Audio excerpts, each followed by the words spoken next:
Tengan a todos muy buenas tardes, ¿cómo están? Vamos a dar inicio al webinar en relación a temas de infecciones protésicas a cargo del doctor Luis Puig Verdier, quien es especializado en cirugía de prótesis de rodilla y cadera, prótesis personalizadas y recambios sépticos, doctor en medicina, profesor asociado de la Universidad Autónoma de Barcelona y expresidente de la Sociedad Catalana de Traumatología y Cirugía Ortopédica. Doctor Luis Puig, pues un gusto y un placer tenerlo aquí con nosotros y pues atentos a su presentación. Muy buenas tardes. Muy buenas tardes, doctor. Muchísimas gracias por invitarme y por permitir estar un rato con ustedes. La idea es que voy a dar una charla sobre infección protésica y haremos un poco un barrido desde las nociones más simples a temas más complejos y estoy encantado al final de poder hablar con vosotros y discutir o contestar preguntas que puedan surgir durante la charla, ya que, insisto, voy a hacer una charla con conceptos muy básicos, pero que es importante recordar y creo que pueden ser interesantes para todos nosotros. Bueno, yo vengo estoy en Barcelona, que como sabéis está en la parte noreste de España, y yo trabajo en el Hospital del Mar de Barcelona, que es este edificio que está justo enfrente de la playa en Barcelona. Y también realizo mi actividad privada en el Hospital Quirón de Barcelona. En estos dos centros me dedico básicamente a realizar cirugía protésica de rodilla y cadera y hacer cirugía de recambios. Y entre ellos me dedico a la infección protésica. Entonces la idea de esta charla va a ser, por una parte, haremos una pequeña introducción de la importancia de las infecciones protésicas.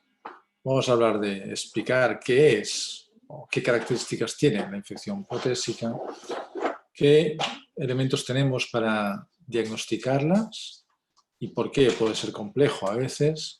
Y finalmente, la última parte de la charla va a centrarse en opciones de tratamiento de estas opciones. Bien, a modo de introducción, es importante recordar que las infecciones protésicas en general, tanto prótesis de rodilla, cadera y hombro, son poco frecuentes. Tenemos que pensar que tan solo un 1% de las prótesis que se llegan a implantar pueden infectarse o llegan a infectarse. Y esto más o menos en todos los medios. Pero aunque el tanto por ciento sea pequeño, dado que es un tipo de cirugía que cada vez se va realizando con más asiduidad y el volumen protésico va aumentando, el volumen total de infecciones protésicas también aumenta. Y hay que recordar que las infecciones protésicas pueden acabar muy mal y pueden ser un problema grave en algunos pacientes, porque no todas las cirugías acaban bien y hay veces que las cirugías protésicas acaban en situaciones que son dramáticas para el paciente y los familiares. Y es importante tener claro a nivel de introducción que estos pacientes son pacientes que no estaban enfermos previamente, son pacientes que lo que tenían un problema articular que les generaba un problema de calidad de vida. No eran pacientes que tuvieran un problema cardíaco o tuvieran un cáncer y que se sometían a la cirugía para curarse. Son pacientes que previamente están sanos y que se someten a la cirugía de reemplazo articular para mejorar su calidad de vida. Y en algunos casos, después de una infección, acaban en situaciones que son mucho peor funcionalmente que la que tenían previamente. Y esto, insisto, porque en el mejor de los casos, ya veremos que son infecciones que se curan, pero es un paciente que está sano y que quiere someterse a una técnica para mejorar, para poder hacer más actividad, para volver a hacer su vida, y que acaba con múltiples ingresos hospitalarios, muchas cirugías, largos periodos de tratamiento antibiótico y con una función a veces peor. Y esto es un drama, evidentemente. Pero la parte positiva es que es una complicación que se puede curar. A diferencia de otras complicaciones de cirugía protésica de cadera, rodilla o hombro, esta tiene curación y este es el mensaje que hay que tener siempre presente que puede ser complejo, que puede ser dificultoso, pero es una complicación que se puede llegar a curar. Y este es un ejemplo para empezar, para que veáis.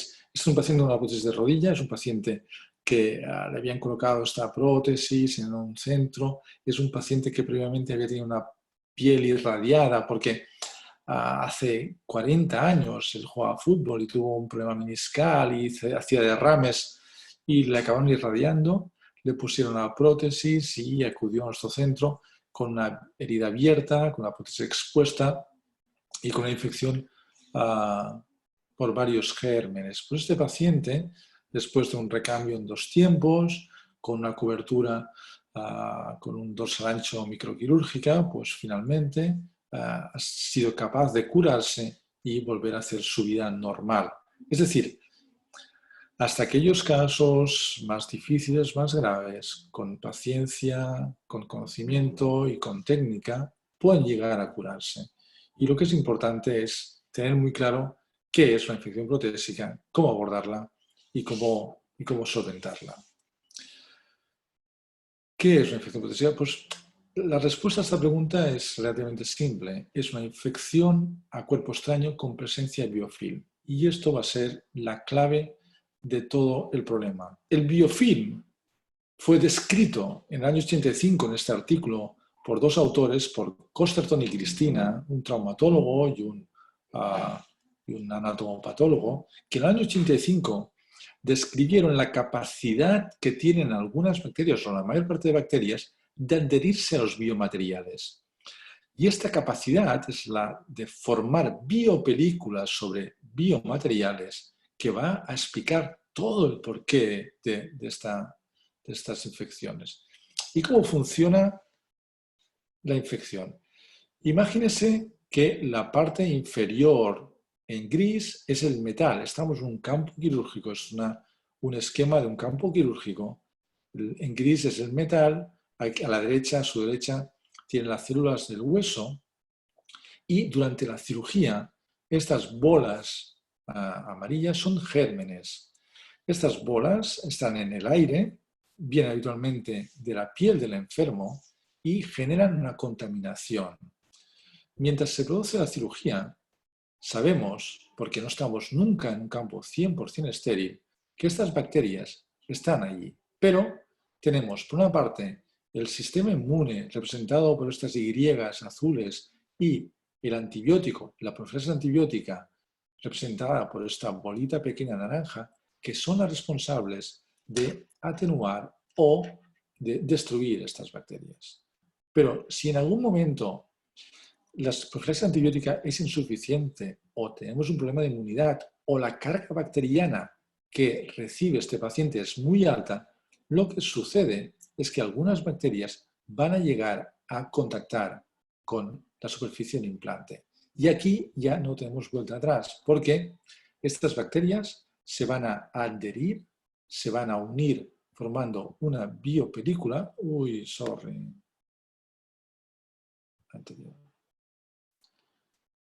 Y lo que van a formar va a ser la biopelícula.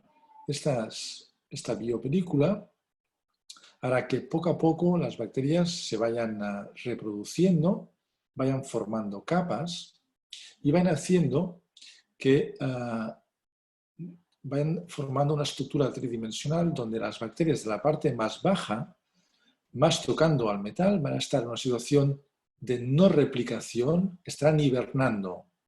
Y estas bacterias van a ser,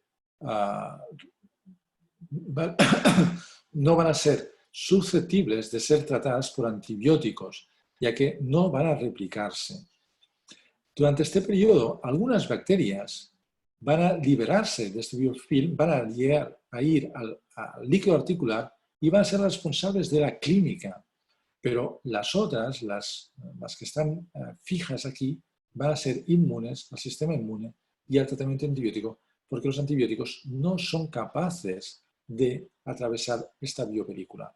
Poco a poco los macrófagos van a intentar destruir estas bacterias y van a segregar citoquinas que van a ir produciendo una lisis del hueso. Por este es un motivo por el cual las prótesis infectadas se aflojan.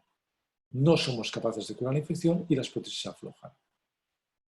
Por lo tanto, saber que estamos frente a una infección provocada por biopelícula es la clave de la infección protésica.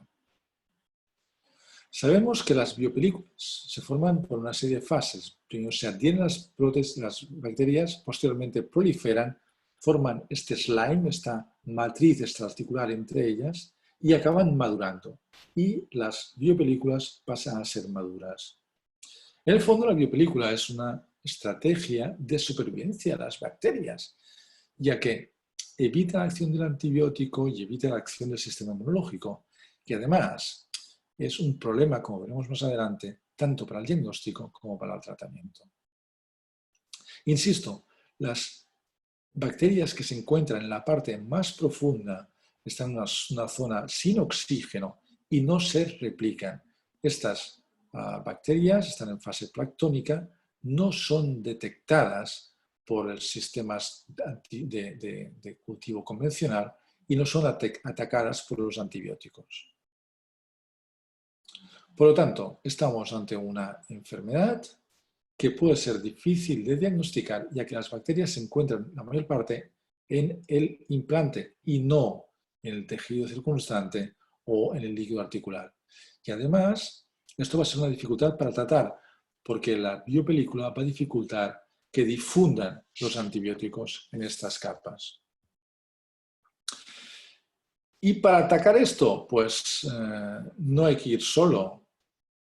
Es una situación compleja y para poder tratar de forma correcta una infección protésica, por simple que sea, es importante tener colaboración con médicos infectólogos, tienen que haber médicos cirujanos plásticos que nos ayuden a hacer coberturas. Es muy importante tener microbiólogos que sean expertos en este campo y si nosotros tenemos la suerte de tener además farmacéuticos, expertos en niveles de antibióticos y niveles PKPD que nos van a ayudar en tratar a estos pacientes. Esto es difícil, suficientemente complejo para no ir solo a hacer este tratamiento. La cirugía es una parte solo de todo el conglomerado del tratamiento de estas prótesis.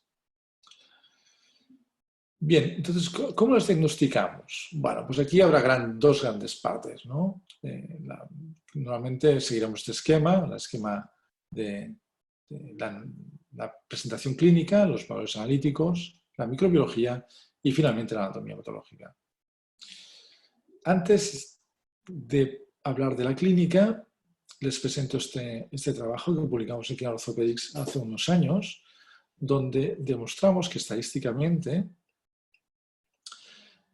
cualquier prótesis que se recambia durante los 2 primeros años de su implantación muy probablemente esté infectada. Con lo cual, cuando se enfrenten a un paciente con un aflojamiento precoz, durante los 2 primeros años, solo con esto ya tienen que sospechar con un alto grado de fiabilidad que esta prótesis puede estar infectada. Clínicamente son pacientes que van a tener dolor. Un dolor sin causa aparente, hay que pensar siempre que la causa es la infección, a no ser que se demuestre lo contrario. El dolor es el síntoma guía de estos pacientes. Y en función de los pacientes que presentan una clínica aguda, el dolor va a variar. Y en pacientes con una clínica aguda va a tener un derrame, va a tener signos flogóticos, veremos estos van a ser aquellos pacientes que van a aparecer durante las primeras 4 semanas. Aquellas infecciones que aparecen posteriormente van a tener una clínica mucho menos florida y puede ser que simplemente sea el dolor su síntoma, motivo de consulta. Las infecciones agudas son aquellas que hemos dicho que aparecen durante las primeras 4 semanas, que habitualmente estarán producidas por bacilos gram positivos o tipo estafilococo aureus o bacilos gram negativos. Van a presentar un dolor que sea continuo, pueden presentar signos flogóticos, la pierna enrojecida, con derrame, presentan un dolor intenso y es en el postoperatorio inmediato, y pueden presentar signos sistémicos como fiebre. En cambio, aquellos pacientes con una infección crónica, es decir, aquella que aparece más allá de las 4 semanas, van a presentar dolor, pero es un dolor que es un dolor no mecánico, es un dolor más inflamatorio, que aparece en reposo, un dolor por la noche. Son pacientes que tienen una pérdida de su calidad de vida y puede ser que no aparecen síntomas locales y simplemente lo que tengamos sea el dolor y aflojamientos tempranos. Para ayudarnos en el diagnóstico, lo más simple, las pruebas más simples y más baratas y que nos van a ayudar más va a ser el recuento leucocitario, la VSG y la PCR. Y de ellas hay que destacar la proteína C reactiva. La proteína C reactiva es un reactante de fase aguda que se eleva en el postoperatorio inmediato y normalmente se normaliza en el postoperatorio inmediato. Valores por encima de 5 miligramos por litro nos tienen que hacer sospechar que estamos en un proceso séptico. Aquí me gusta recalcar que hay varios laboratorios que nos pueden dar el valor en miligramos litro y otros laboratorios que nos van a dar este valor en miligramos decilitro. Esto hay que ser conscientes de qué unidad estamos utilizando, porque si utilizamos miligramos por decilitro son 10 veces menos, con lo cual sería patológico a partir de 0,5 miligramos decilitro. Es la prueba más fácil, más barata, que nos va a ayudar. Siempre hay que aspirar la articulación para conseguir líquido articular. Y este lo vamos a enviar en dos formas. Lo vamos a enviar al laboratorio para hacer un recuento celular, porque sabemos que valores por encima de 2000 leucocitos por milímetro cúbico o más del 65% de polimorfonucleares es muy sugestivo de diagnóstico de infección. Esta es la prueba más simple, más barata y la podemos tener en 2 horas y nos va a ser muy, muy, muy útil. Respecto al cultivo, hay que decir que su sensibilidad puede ser baja, es decir, un paciente puede tener una infección articular de una prótesis de rodilla y en la mitad de los casos el cultivo puede ser negativo. Un cultivo de líquido sinovial negativo no excluye la infección. Para evitar esta sensibilidad tan baja, es importante utilizar frascos de hemocultivo para trasladar las muestras al laboratorio. Y si podemos, retirar antibiótico 2 semanas antes. Porque si el paciente está tomando antibióticos, muy probablemente va a negativizar sus cultivos a pesar de que esté infectado. Y hay otra parte importante, que es que las infecciones crónicas hemos dicho que es una infección provocada por biopelículas. Y puede ser que las bacterias estén recubriendo el implante y no estén nadando en el líquido articular, con lo cual, por mucho que pinchemos y cultivemos, si no sea negativo, no significa que no esté infectado. Por esto es muy importante hacer el recuento celular de polimorfonucleares y de leucocitos en líquido sinovial, porque esto sí que es invariable y nos va a ayudar muchísimo. Otro punto clave para el tratamiento de estas infecciones es obtener el germen responsable de la infección, porque esto nos va a marcar el pronóstico y el tipo de tratamiento antibiótico que vamos a realizar. Por lo tanto, hay que ser muy cuidadoso en la toma de muestras. Sabemos desde hace muchos años, en este artículo de Bridget Atkins de Oxford, que la mejor forma para tener un cultivos que sean valorables, tenemos que tener como mínimo 5 o 6 muestras de tejido. No sirve tener una sola muestra de tejido, porque la probabilidad de tener un falso negativo es muy alta. Además, siempre tenemos que recoger líquido articular, sea en la cadera o sea en la rodilla.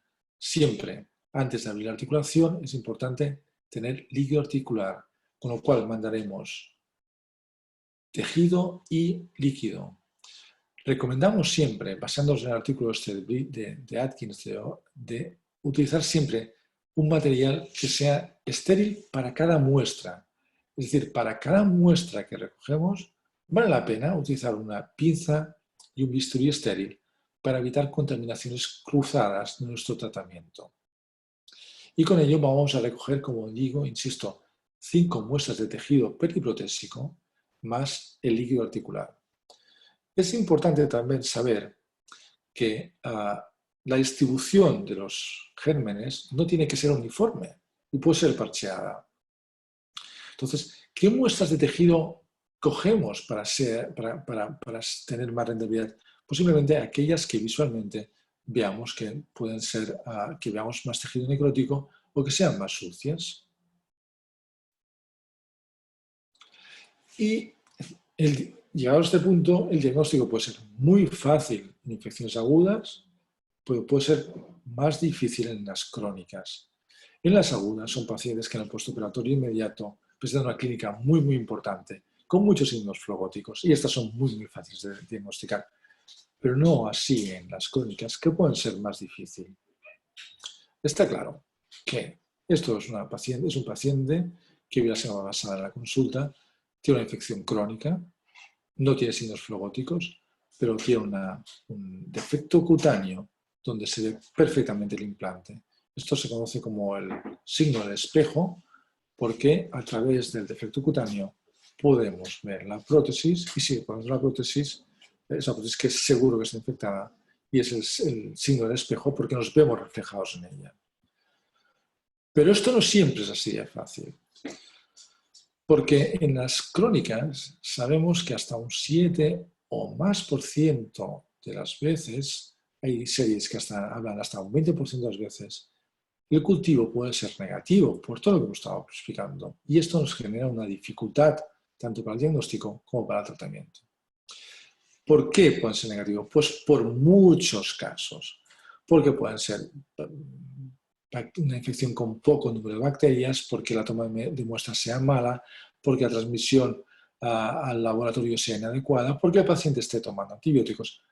Puede ser que sean variantes de bacterias que están intracelulares, pero lo más frecuente es porque sean bacterias que estén en un biofilm y que estén adheridas y que no estén nadando o en el tejido periprotésico. Volvemos otra vez al artículo de Costerton y Cristina, las infecciones provocadas por biopelículas. ¿Y qué sistemas tenemos para intentar identificar estas bacterias? Pues Andrei Tramputh presentó este trabajo en New England de hace unos años, donde demostró que la técnica de la sonicación mejoraba el rendimiento de los cultivos de tejidos en los diagnósticos de infecciones protésicas. La sonicación no es más que aplicar una fuente de ultrasonidos, que son las que van a provocar una vibración mecánica, una frecuencia determinada, que está por encima del rango audible de los seres humanos, y que esta energía acústica lo que va a hacer un cepillado, una limpieza de las superficies del implante, con lo cual lo que va a hacer estas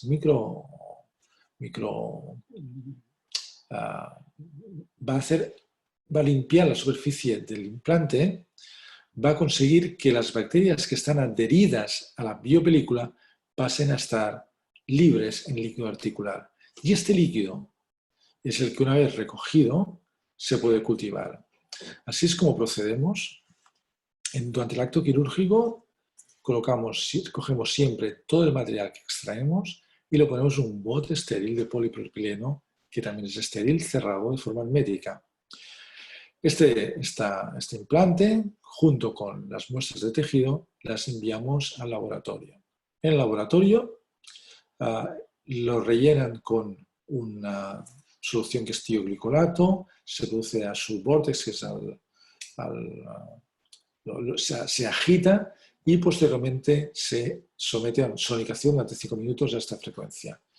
Con esto conseguimos que las bacterias se desenganchen del implante y pasen a ser cultivadas.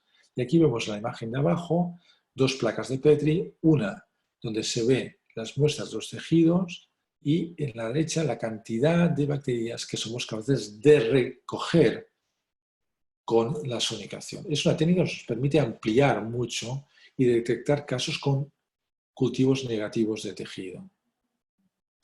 Se ha visto que esta técnica es sobre todo útil en aquellos pacientes que están bajo tratamiento antibiótico. Hemos dicho que lo ideal es que el paciente, cuando vayamos al quirófano para tomar muestras, esté sin tratamiento antibiótico durante 2 semanas.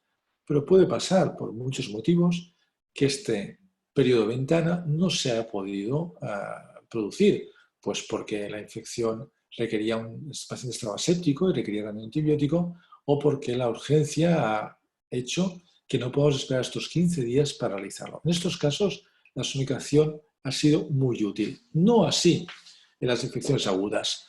Publicamos este trabajo con los compañeros de hospital en el BGS hace unos años, donde mostramos que la somicación era útil para las infecciones crónicas, pero no para las agudas. Las agudas hay cantidad de pus y esto es suficiente como para poderlas cultivar fácilmente. Y finalmente, recordar siempre, siempre, siempre coger la muestra para anatomía patológica, porque en caso de duda, el recuento leucocitario es una forma objetiva de poder diagnosticar la infección. Y cuando tengamos dudas, que tengamos a una paciente con dolor, con una PCR un poco elevada, pero con cultivos negativos, que sospechemos altamente que hay una infección, la anatomía patológica es la que nos va a ayudar a decantar la balanza, a saber si está infectado o no. Porque el objetivo es saber si está infectado y posteriormente saber qué germen es responsable y qué antibiograma tiene de cara a hacer el tratamiento correcto.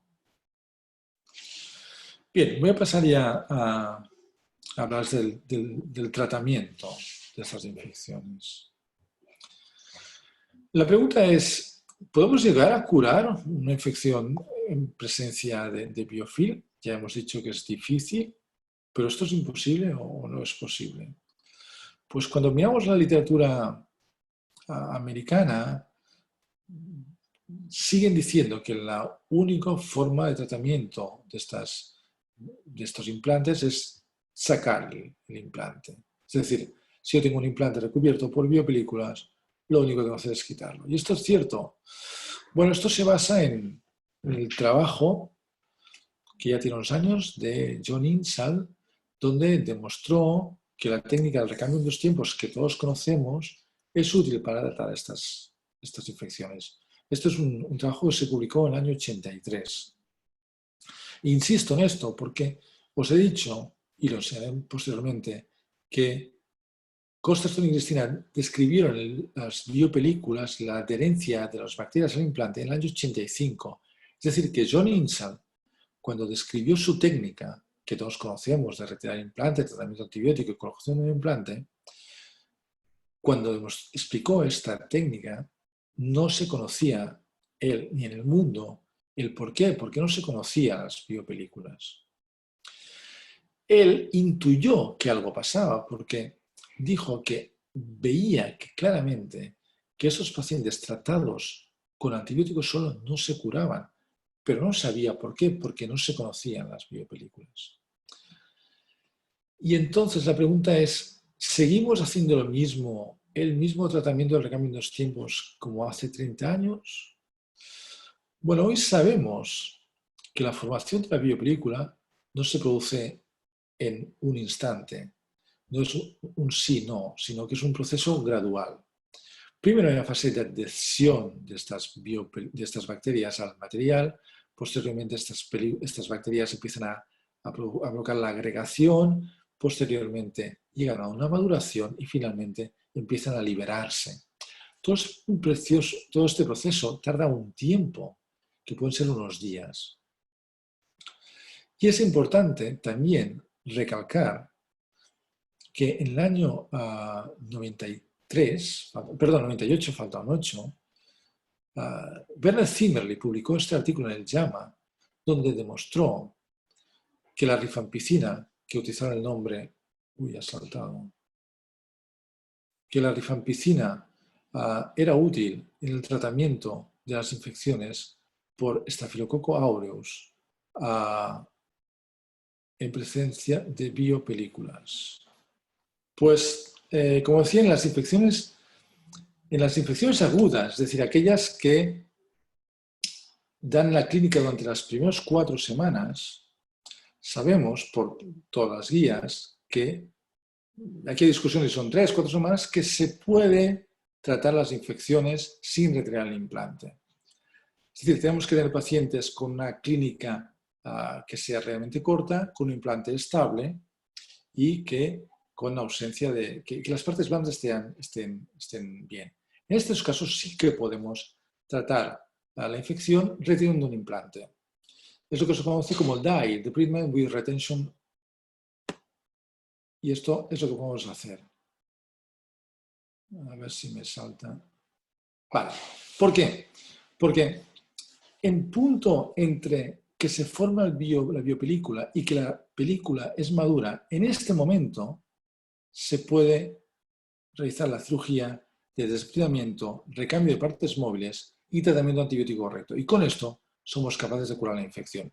Una vez una vez la biopelícula es madura, aquí sí que tenemos que retirar el implante. Y ya veremos más adelante cómo lo hacemos. Hacemos el recambio en un tiempo o 2 tiempos y el por qué. Y el tiempo más o menos en el cual la biopelícula pasa a ser madura va a ser más o menos unas 3 semanas. Durante este tiempo, y dependiendo del germen, y si es sensible a rifampicina en gram positivos o sensible a quinolas en gram negativos, podemos realizar un recambio podemos hacer un desviamiento manteniendo el implante. Lo que se conoce como DIRE. El DIRE, el Debridement and Implant Retention, lo podemos hacer durante las 3 primeras semanas. ¿Y cómo lo hacemos? Pues con cirugía y con antibióticos. Y esto más o menos es la estrategia que hacemos en los desbridamientos. Hay que eliminar todo el tejido necrótico, retirar todo lo que nos parece que está infectado, tomar muestras antes de limpiar, y hemos dicho como mínimo 5 muestras, hacer una gran sinevectomía, retirar aquellos componentes móviles y posteriormente un lavado importante con suelo fisiológico, con o sin betadine. No hay grandes diferencias, pero que sí que es importante la gran cantidad de líquido para pasar, comprobar siempre que el implante sea estable y finalmente cerrar. Esto es un ejemplo de cómo hacemos la técnica. Esto es, por ejemplo, una prótesis de rodilla, y tenemos que pensar que cuando abrimos una rodilla de estas encontramos una situación como esta. Hay que ser muy cuidadosos y hay que ser muy agresivos haciendo la cirugía. Y hay que hacer una gran liberación de todas las partes blandas y limpiar todo aquel tejido que nos parece que sea infectado. Hay que limpiar toda la parte anterior y también la parte posterior de la rodilla. No hay que olvidarse de esta parte, porque si nos centramos simplemente en limpiar la parte anterior, vamos a dejarle la mitad de la infección, y esto va a ser un foco que va a permitir que se mantenga la infección. La sinevectomía la hacemos siempre de forma profusa, y es importante recordar que si yo voy por delante y quiero llegar detrás, no voy a poder porque me encuentro con el polietileno, con lo cual tengo que retirar el polietileno para poder acceder a la parte de la superficie tibial y, lo que es más importante, a la parte posterior de la rodilla. Si no quitamos el polietileno, nunca vamos a ser capaces de limpiar esta parte. Si realizamos esta técnica con un lavado posteriormente abundante de tejido de suero con betadine o sin, posteriormente un nuevo cambio de equipo, de guantes y de todo, conseguimos una tasa de curación de las infecciones agudas muy alta. Y respecto a las crónicas. Pues respecto a las crónicas, yo insisto otra vez en esto que he comentado antes, que el punto clave fue el conocimiento de la biopelícula y la utilización de la rifampicina como tratamiento antibiótico. Y que la técnica de recambio en 2 tiempos es una técnica que es anterior a todo este conocimiento. Es decir, es una técnica que funciona, pero hay que saber que es una técnica que se instauró sin saber lo que era el biofilm y sin saber qué antibióticos eran útiles para tratar estos antibióticos. Con lo cual, esta técnica de INSAL sigue siendo útil, bueno, pues para la mayor parte, sobre todo en Estados Unidos, sigue siendo la técnica de elección. Esta es un esquema, este es de la ITSA de Robin Patel, que está en la Mayo, donde sigue apostando por el recambio de los tiempos de retirar el implante, tratamiento antibiótico y posteriormente nuevo implante. Esta es una técnica que es muy segura, es verdad, pero si es tan segura y funciona, y sobre todo en Estados Unidos, donde la gran parte de la medicina es privada, y esto implica 2 cirugías, que es bueno para el cirujano, entonces, ¿por qué cambiar y pasar a un recambio en un tiempo? Bueno, pues porque se ha visto y hay series que demuestran que el recambio en dos tiempos no es inocuo y dependiendo de las series, el tanto por ciento de fallo puede llegar hasta un tercio.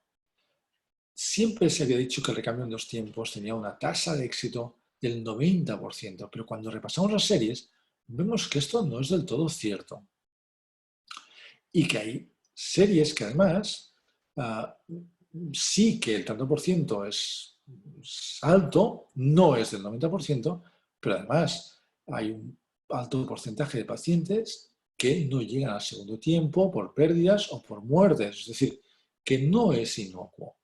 Y este es un trabajo que me gusta mucho del grupo de Parvizzi, donde analizan qué ha pasado con sus recambios y ven que de 600 casos de prótesis de rodilla y cadera que tienen una infección y que se someten a un recambio en dos tiempos, hay un porcentaje de pacientes importante que no llegan a realizarse el segundo tiempo por muchos motivos, porque se amputan, porque hagan en Gallstone, porque hagan en artrodesis, porque se mueren. Y hay un porcentaje, hay un porcentaje no desdeñable de pacientes que no llegan nunca a reimplantarse. De los 600 pacientes iniciales, solo 400 acaban realizándose un segundo tiempo. Y de los cuales el tanto por ciento de éxito es el que es. Con lo cual, si nos centramos solo en aquellos pacientes que llegan al segundo tiempo, hombre, pues sí, no son malos resultados, pero hay muchos pacientes que no llegan a este segundo tiempo. Y ellos mismos dicen que hay que reconsiderar la falsa creencia del éxito del recambio de los tiempos, porque hay un alto porcentaje de pacientes que no llegan al segundo tiempo. Y para mí esto es muy importante, porque someter un paciente a 2 cirugías y someterle a un periodo libre entre los dos tiempos es un periodo de tiempo muy invalidante. Y esto a lo mejor no es relevante en un paciente de 50 años que va a tolerar perfectamente un espaciador durante 6 o 8 semanas. Pero una persona mayor de 85 años, con una capacidad funcional muy limitada, que una expectativa de vida muy corta, obligarle a estar un tiempo durante 6, 8 o 12 semanas con un espaciador va a perder su autonomía. Yo recuerdo el primer paciente que hice, era un paciente de 85 años, que él era el cuidador de su esposa con una enfermedad, con una demencia. Si yo le hacía un recambio en 2 tiempos, este señor no podía volver a su domicilio porque no tenía más familia, tenía que ingresarlo, ingresar también a su mujer, con lo cual las probabilidades de recuperarse son muy altas y el precio que pagas es muy alto. El recambio en un tiempo te ahorras todo esto porque una cirugía mueves a su capacidad funcional previa. El problema es el riesgo de reinfección. Vamos a verlo. Otro problema es que el recambio de los tiempos forzosamente nos obliga a utilizar un espaciador. Y los espaciadores no están libres también de complicaciones. En las rodillas se pueden romper, se pueden luxar. Nos ha pasado, como a todos. Y en la cadera se pueden luxar, se nos ha luxado, como a todos. Es decir, que el espaciador no está libre de complicaciones. Y además, se sabe que los espaciadores están cargados con antibióticos, normalmente gentamicina o vancomicina y gentamicina, pero que también es una biopelícula y que hay bacterias que pueden crecer y formar biopelículas encima de estas superficies. De hecho, nuestro grupo demostró, sólica haciendo los implantes que retiramos, que hasta un 20% de los espaciadores estaban recubiertos con biopelículas, básicamente por estafilococos coagulas negativos. Con lo cual, muchas veces tenemos una falsa percepción de seguridad con los espaciadores. ¿Y cuál es la posible alternativa? La alternativa es el recambio en un tiempo. Porque se ha visto en algunos estudios que la tasa de reinfección es parecida al recambio de los tiempos, con lo cual si la tasa de reinfección es parecida, nos ahorramos los 2 tiempos. También es verdad que series que comparen hay pocas y que además normalmente hay un sesgo de que aquellos pacientes más graves se les hace un recambio en 2 tiempos y aquellos pacientes con menos graves se les hace un recambio en 1 tiempo. Pero bueno, la alternativa es el recambio en 1 tiempo. Nosotros abogamos cada vez más en hacer el recambio en 1 tiempo, excepto en aquellos casos, evidentemente, de bacterias difíciles de detectar o en casos de infección con hongo, como este caso, que hicimos un espacio que lo fabricamos nosotros con PMA y boriconazol en este caso. Entonces, pero si queremos buscar respuesta, pues hay que hacer estudios comparativos. Actualmente todavía no hay resultados. Hay uno en inglés, que es el Inform Trial, que todavía no hay resultados, comparando 1 tiempo y 2 tiempos. Y nosotros en España, liderados por Guillem Bordi, Hospital Clínico, tenemos un estudio comparativo que está a punto de dar a luz y que los resultados, eso puede avanzar, es que no hay diferencias respecto a tasa de curación entre 1 tiempo y 2 tiempos. Por todo ello, somos partidarios cada vez más de un recambio en 1 tiempo. Pero siempre, siempre, pensad que si queréis hacer esto, tenéis que hacerlo no solos, acompañados con un grupo importante, básicamente de infectólogos, microbiólogos y farmacéuticos, porque hacer un recambio en 1 tiempo obliga a hacer un trabajo multidisciplinar. Si trabajamos en un centro pequeño, donde no disponemos de infraestructura ni de gente con conocimientos, es más seguro hacer un recambio en 2 tiempos. Tanto es así que John Inch en el 83 funcionó, nos va a funcionar también ahora. Bueno, y tengo un par de casos clínicos rápidos para enseñar, que son un poco espectaculares, pero los voy a pasar rápidamente. ¿Os parece? Bueno, Venga, pues siga adelante. Pues nada, son 3 casos curiosos. Este es un caso, como veis, de una paciente, una prótesis de rodilla que estaba aflojada y que, como veis en las partes blandas, era una paciente con una gran obesidad. Esta paciente es una paciente que, además de este aflojamiento, tiene una infección. Es una paciente mayor con una prótesis de rodilla aflojada y con obesidad y infectada. Y aquí lo que hicimos fue retirar el implante, que técnicamente fue muy fácil porque estaba absolutamente aflojada. Nos encontramos que tenía un defecto en la cortical lateral de la tibia que ya se veía con este gran defecto, y después de hacer una limpieza quirúrgica importante, como si fuera lo que se conoce como una técnica tumoral, es decir, resección importante, realizamos un recambio en 1 tiempo, en este caso con conos y un sistema con unos vástagos con un cemento con antibiótico. Este es el resultado en el postoperatorio. Esto es el seguimiento y esta es la radiología a los 2 años, donde la paciente sigue asintomática. Es un recambio en 1 tiempo con defecto óseo importante y con una buena solución.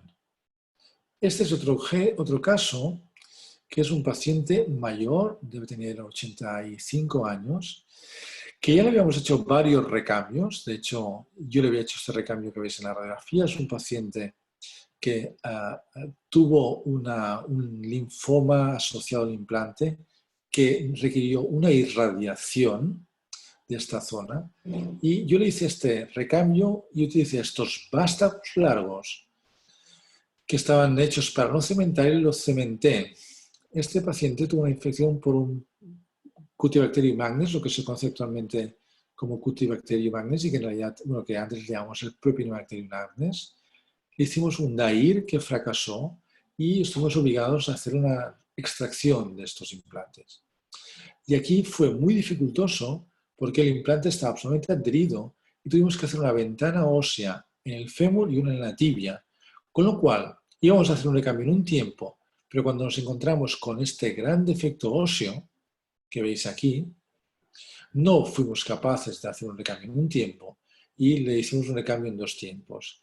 Y como no teníamos tampoco un espaciador a medida para solventar este gran defecto óseo, utilizamos una técnica que es el ball and socket, que es una técnica que está escrita desde hace años, que es utilizar un espaciador de cadera colocado al revés y fabricamos una rodilla temporal y posteriormente, una vez pasado el tratamiento antibiótico, le colocamos esta prótesis tumoral con un buen resultado. Es un paciente que posteriormente tuvo otra complicación porque hizo una ruptura del tendón cuadricipital que tuvimos que operar y implantar, reconstruir con un injerto de Aquiles, y el paciente actualmente llevará 4 años posoperado, tiene 96 años y no tiene dolor, es capaz de ponerse de pie y dar algunos pasos, aunque se desplaza en silla de ruedas, pero tiene cierta calidad de vida. Y finalmente, os enseño este caso de un paciente que llevaba prótesis de rodilla, que hizo una fractura pertrocanteria, que un cirujano le puso un clavo retrógrado, que se rompió, hizo una pseudoartrosis y decidió colocarle esta placa gastrosíntesis, que también fracasó. Él había tenido una lesión del aparato extensor muchos años antes y se infectó por una pseudomonas aeruginosa. Con lo cual nos encontramos un paciente de más de 80 años con una pseudoartrosis séptica de una fractura periprotésica infectada. Y en este caso lo que hicimos fue una cirugía tumoral. Bueno, pues esto fue lo que hicimos, fue una resección en bloque y colocación de una prótesis tumoral otra vez. Y este es el resultado final. Bueno, y con esto finalizo este viaje que hemos hecho, este recorrido por las infecciones protésicas, haciendo un poco aquellos puntos que creo que son más interesantes, y ahora estoy abierto a las preguntas que deseen realizar. Claro que sí. Primero, muchas gracias, Luis, por la presentación. Y yo quisiera hacerte una pregunta. No sé cuál es tu experiencia con el uso de la acetilcisteína en las infecciones periprotésicas. Esto estuvimos trabajando el año 2018 en el Hospital General en Roma, donde todos los pacientes con infecciones periprotésicas, bueno, se les aplicaba acetilcisteína tanto endovenosa como por vía oral, y se ha podido ver que el biofilm que se forma a nivel del área de la prótesis y en el biofilm alrededor del tejido óseo prácticamente pues disminuía, permitiendo de esta forma una mejor impregnación antibiótica de toda el área afectada. Y no sé si tienes algún tipo de experiencia con el manejo de la acetilcisteína. No, esto te refieres a infecciones agudas, supongo, cuando haces el DAIR, un desviamiento y para mejorar el tratamiento del DAIR. Es en estos casos, las agudas, ¿no? Claro, en agudas. La verdad que no, la verdad que no. Sabemos que el éxito de las agudas se basa básicamente en 2 puntos, en el tiempo transcurrido de la infección y luego en el tipo de germen. Lo más importante para nosotros es aquellos pacientes con infección por gram positivos que sean sensibles a rifampicina, el tanto por ciento de éxito es muy alto, y en aquellos pacientes con un gram negativo que sean sensibles a ciprofloxacino, el tanto por ciento es muy alto. Pero la verdad es que hay muchos factores que influyen en el resultado correcto en estos casos. La bacteria, el paciente, el cirujano, con lo cual es difícil saber cuál es el más importante. Y respecto a tu pregunta sobre la acetilcisteína, pues no tengo experiencia en absoluto. Pero bueno, todo aquello que nos pueda ayudar a debilitar el biofilm nos va a ayudar. Porque los métodos que hemos explicado por ejemplo, la sonicación o una cosa que utilizan también en Italia, que es el DTT, para desenganchar de forma química esta biopelícula. Esto solo sirve en aquellos implantes que hemos retirado, pero no en aquellos que siguen en el paciente. Con lo cual, si tenemos alguna sustancia que nos ayuda en aquellos casos donde el implante todavía está implantado, nos va a ayudar seguro. Si tienen alguna pregunta, por favor, pueden realizar por chat. En la sección de preguntas y respuestas tenemos del doctor Jorge Villán, si en algún momento utiliza usted biopsia congelada. Pues no, la verdad es que no. La hemos utilizado y se ha utilizado durante mucho tiempo, pero el problema de la biopsia congelada es que nos sirve en aquellos casos que hay alguna duda Y el problema es que tienes que tener un anatomópatólogo en el momento de la cirugía y tienes un anatomópatólogo que esté entrenado en esta técnica, que es una técnica fácil, es muy dependiente de la persona que lo hace. Y aunque es una técnica reconocida y que es útil, nosotros habitualmente con el protocolo que utilizamos de cultivos no nos hace falta. Y además también te digo que no tengo un anatomópatólogo que sea experto en este campo. Ok, muchas gracias. Doctor Pablo Tejerina tenía una pregunta. No sé si la puedes realizar, por favor. Buenas tardes, excelente presentación. Muchas gracias por dar el tema, doctor. Tengo una pregunta. El endeudamiento de la cápsula posterior, específicamente en las infecciones de rodilla, es primordial y es muy importante hacerlo. La pregunta es, bueno, son dos. Una, ¿retira usted toda la cápsula posterior para hacer el debridamiento, tanto en agudas como crónicas? Y la segunda pregunta, en prótesis posteroestabilizadas, obviamente no se requiere hacer un cambio, pero en prótesis que no son posteroestabilizadas, ¿usted tendría que hacer cambio de componentes para retirar también el cruzado posterior o no necesita hacerlo? Gracias. Yo intento resecar al máximo la cápsula posterior, al máximo, siendo el máximo es un tema de experiencia, porque lamentablemente nunca sabes hasta dónde tienes que limpiar. Y yo siempre intento cambiar el polietileno, el inserto, sea estabilizado posterior o con retención de cruzado. Siempre, siempre, siempre. Estoy viendo en el chat que hay una pregunta de un compañero ¿Puedo contestar, no? Una pregunta que está en el chat escrito, ¿sí? Sí, doctor. Porque hay una pregunta que nos hace Xavi Pelfort, de aquí de Barcelona, que pone, ¿podemos decir que la artroscopia con toma de muestras no tiene ninguna utilidad en el diagnóstico de infección de prótesis de rodilla? Yo creo que no, porque o la infección está en el líquido articular o si no en la prótesis. Pero aquellas que no tenemos muestras, no nos va a ayudar nada. Sí que es verdad que la artroscopia puede tener algún papel en el tratamiento de las infecciones agudas, siempre que tengas un artroscopista que tenga conocimientos y sea experto en ir al compartimento posterior.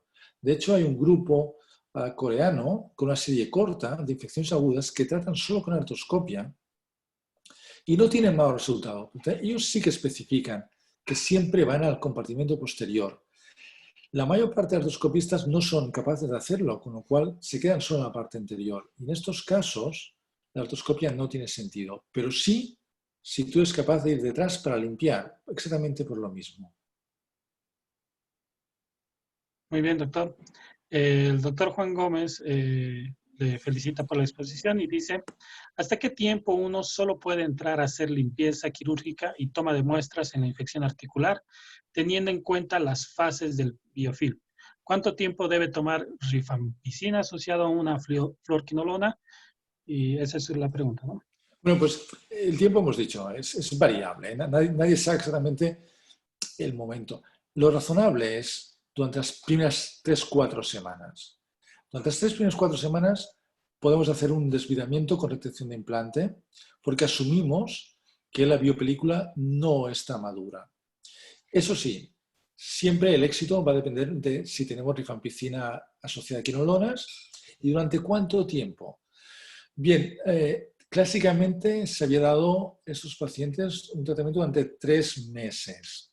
La verdad es que la rifampicina se tolera muy bien porque es un fármaco que se ha utilizado durante muchísimos años en la tuberculosis. Durante 6-9 meses se tolera relativamente bien.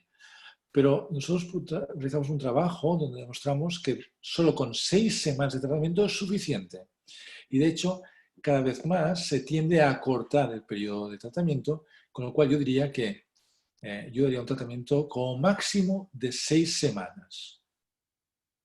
Una pregunta del doctor Cristian Soto. Si en recambio toma muestras para cultivo, ¿cómo saber si es infección por hongo si lo hace en un tiempo? No puedo saberlo. No puedo saberlo. Lo que pasa es que las infecciones por hongo son poco frecuentes Y en nuestra casuística, las infecciones por hongo que hemos tenido, que tenemos, siempre son en aquellos pacientes que hemos hecho un recambio, otro recambio séptico y que han estado sometidos a mucha carga antibiótica. Son pacientes que han estado a lo mejor durante 3 meses con tratamiento antibiótico y finalmente les vuelves a limpiar y te crece un hongo, ¿no? O sea que no son casos que te aparezcan clínicamente con una infección crónica, pero claramente está contraindicado hacer recambios en un tiempo cuando tienes un hongo. Sí, sí. Muy bien, doctor. Ya lo tenemos al doctor Luis Goitia. Por favor, doctor Goitia. Muy bien. Buenas tardes, Adelante. doctor. Excelente la charla.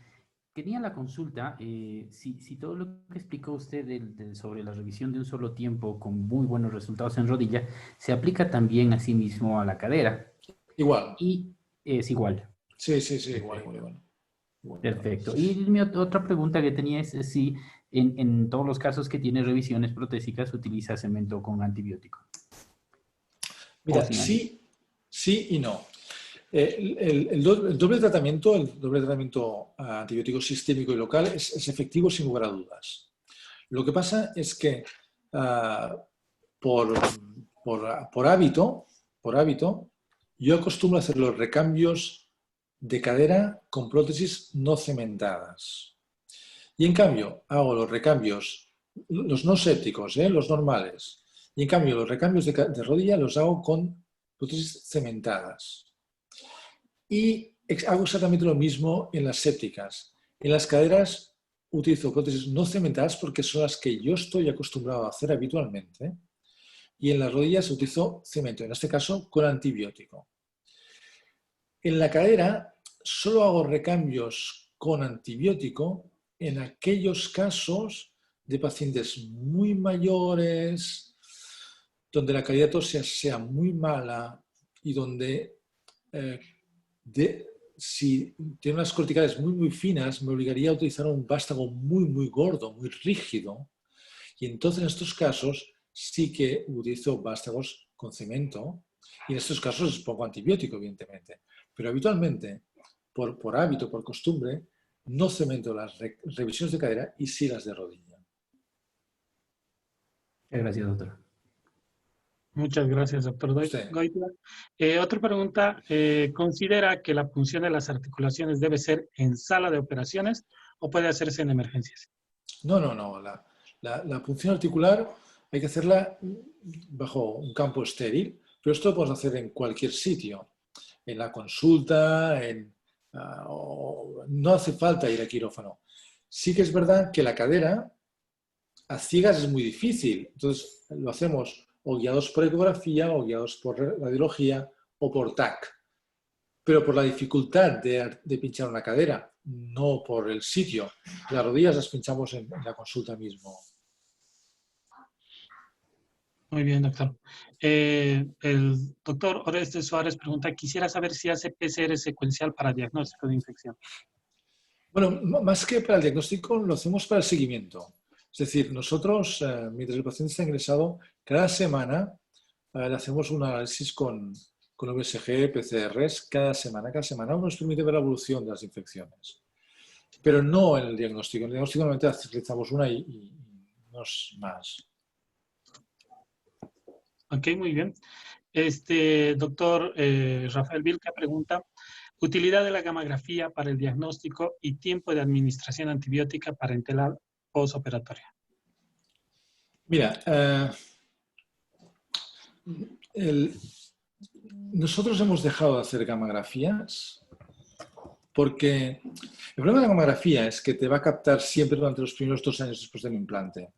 Y esto va a confundir muchísimo.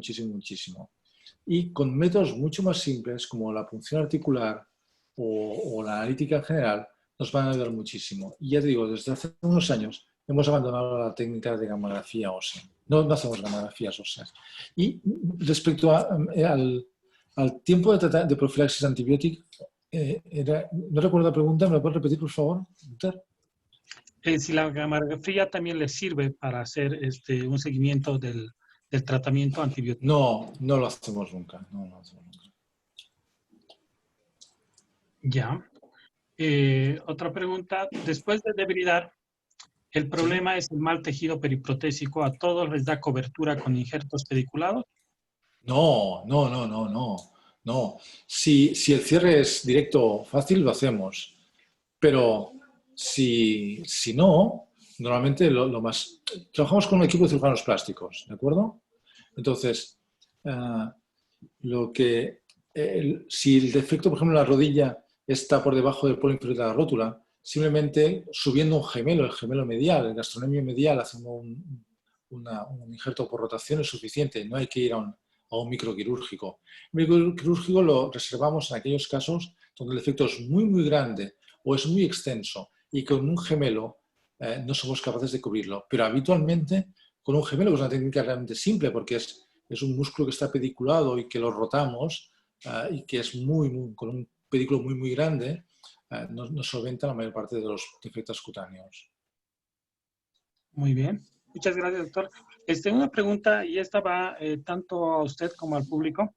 Siempre que un paciente es operado por nosotros, la cirugía primaria protésica, uno pues tiene dudas en relación al diagnóstico. Les queremos lanzar esta pregunta a todo el público. Dice, cuando usted está frente a signos aparentes de infección, ¿espera a que el cuadro sea característico? O sea, tenga todos los síntomas, signos, solicita una segunda opinión, quizás un colega, o confía en que realizó el procedimiento aséptico. Entonces vamos a esperar unos segundos a que respondan.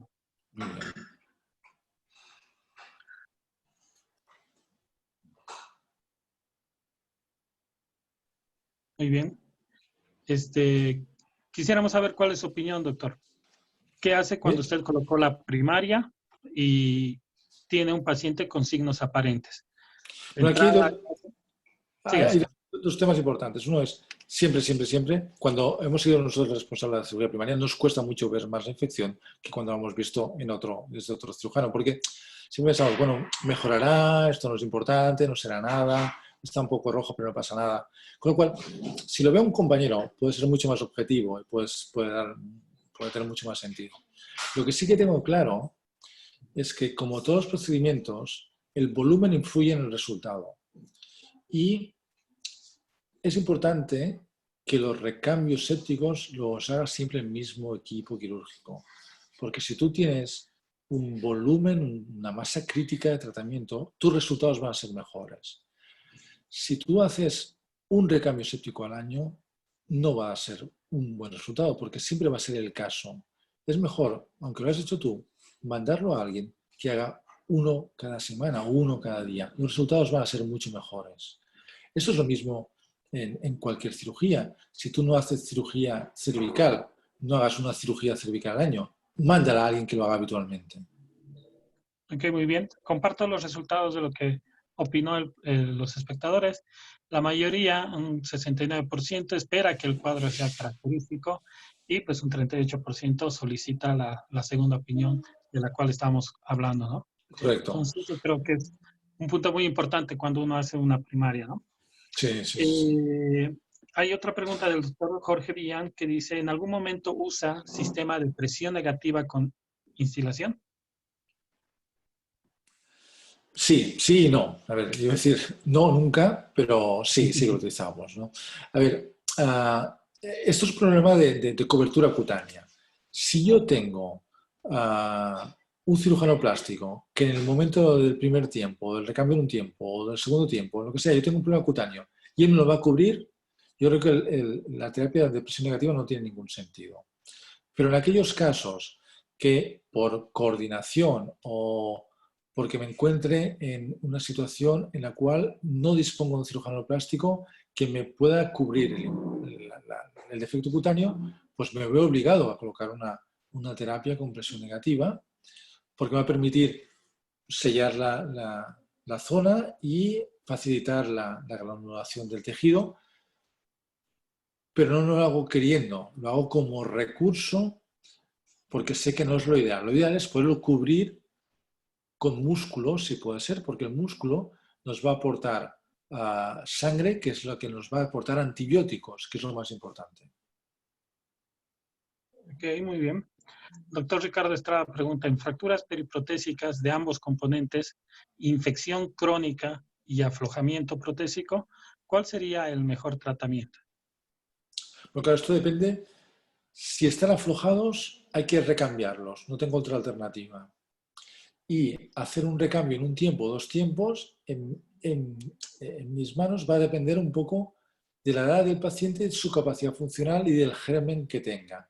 Si es un paciente mayor con un germen que sea sensible a rifampicina o sensible a quinolonas en los gram negativos, yo voy a hacer un recambio masivo con una prótesis tumoral. Si es un paciente más joven, pues probablemente a lo mejor soy un poco más conservador e intento hacer un recambio en 2 tiempos, intentando solventar el máximo de stock óseo. Pero bueno, si tengo dudas, soy radical y hago una prótesis tumoral. Okay, muchas gracias, doctor. Esta pregunta va para usted y también todos los espectadores en relación a su experiencia. Queremos preguntar esto, ¿cuándo estarían seguros de realizar un recambio protésico? Obviamente, después de una infección en prótesis, ¿no? Asintomático, 6 meses, cultivos negativos, PCR normalizado, múltiples cultivos o asintomático por 6 a 8 semanas. ¿Cuándo usted estaría seguro de realizar el recambio? Seguro nunca, porque ya te digo que cuando nos dedicamos a cultivar los espaciadores resulta que un 20% tenían bacterias, ¿no? Y esto hace que de forma sistemática lo que hacemos nosotros somos 6 semanas de tratamiento antibiótico, paramos 2 semanas y a no ser que clínicamente el paciente pues tenga grandes signos flogóticos, hacemos el reimplante. Lo único es que sí que hacemos es, volvemos a tomar muestras de cultivo y el paciente lo sometemos a tratamiento antibiótico hasta el resultado de estos nuevos cultivos. Por si saliera un nuevo positivo, ya lo estamos tratando y estamos evitando que se forme el biofilm en este momento. Esperas más tiempo, si esperas más tiempo, condenas mucho la función, dificultas la cirugía y es mucho más difícil hacer las cirugías después y los resultados no están tan buenos. Muy bien, doctor. Compartimos los resultados. Los espectadores en general, un 31% esperaría cultivos negativos y como segunda opción que esté asintomático entre 6 a 8 semanas. Esos serían los parámetros con que ellos se sienten seguros para reimplantar la prótesis. Bueno, muchísimas gracias, doctor. Una charla muy interesante, muy didáctica. Creo que hemos tocado puntos muy claves para que podamos hacer diagnósticos y ver en relación al manejo y que nos podría ayudar para hacer el seguimiento de este tipo de pacientes. Muchísimas gracias, doctor. Muchísimas gracias, ha sido un gran placer y cuando acabe toda esta pandemia, confío vernos en persona y en directo. Muchísimas gracias, ha sido un placer estar con vosotros.